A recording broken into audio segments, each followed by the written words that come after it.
Alright, this is the facade that I built. So I want to kind of give you the specs of it. So these poles that go from corner over to corner here, they're 2 foot long, and I actually built some extra ones here. So everything should be within spec. I'm trying to do this with holding the camera and that. So 2 foot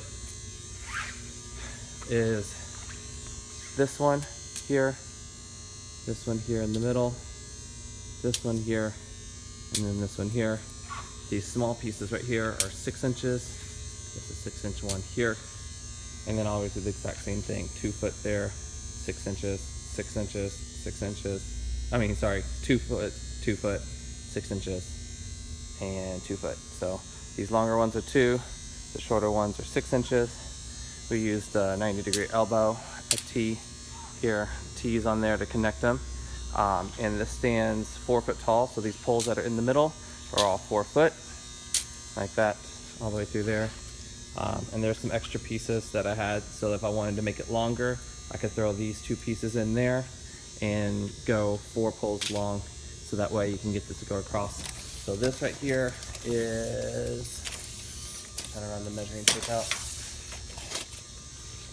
about 6 foot. Once I start pushing it all together, because it's sitting in there loosely, it'll be about right at 6 foot wide and 4 foot tall. So anyway, so that's the facade, and then obviously you put the curtain or whatever curtain you want to use on top of it, so that way you can put your DJ booth behind it.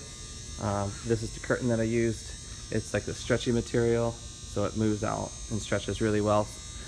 I went through and poked holes on the edges and folded it over and put rivets on it all the way across, so that way I can take like small little bungee cords, and when I tuck it under here, I can wrap it around the pole, so that way it gives a nice clean look all the way across.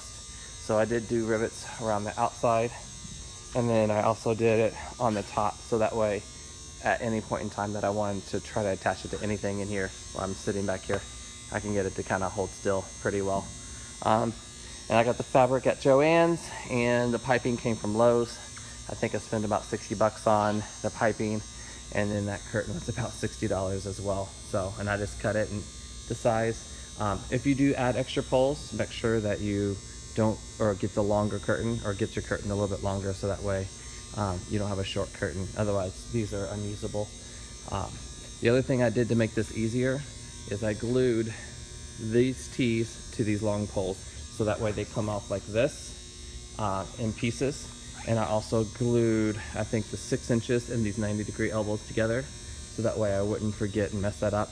And then I also glued these 90 degrees to those for my corners. So all the 2 foot sections in between come apart, and then everything else is pretty much just glued to an end.